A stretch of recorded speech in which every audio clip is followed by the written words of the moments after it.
ASC yi nekk Thiadiaye yëpp 23 ASC la ASC bu nekk am nga lot de maillot ak jeu de ballon mais ñu jollil nag ASC yi nga xam ñoo dem final ku ci nekk am na beneen jeu supplémentaire ñu jël école de football yi nekk Thiadiaye yëpp ñeent lañu ku ci nekk jox nañ la maillot mais aussi trophée bi ñu joxe ko joxe enveloppe 500 000 francs mooy téeméeri junni ki nga xam ne moom moo gagné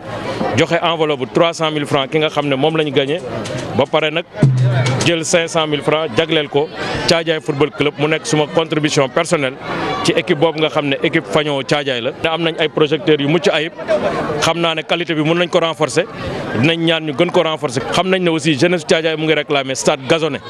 bu soobee yàlla loolu dinañ si def lu ñu mën jàpp nañu ne mérité nañu ko ñu ngi ci doon waxtaan déjà ak ministre des sports di ci waxtaan aussi ak sunuy coopérants dans le cadre de la coopération décentralisée yaakaar nañu daal bu soobee yàlla xamuñu na kañ la waaye ñu ngi ciy liggéey pour loolu mën a nekk parce que jàpp nañu ne jeunesse Thiadiaye mérite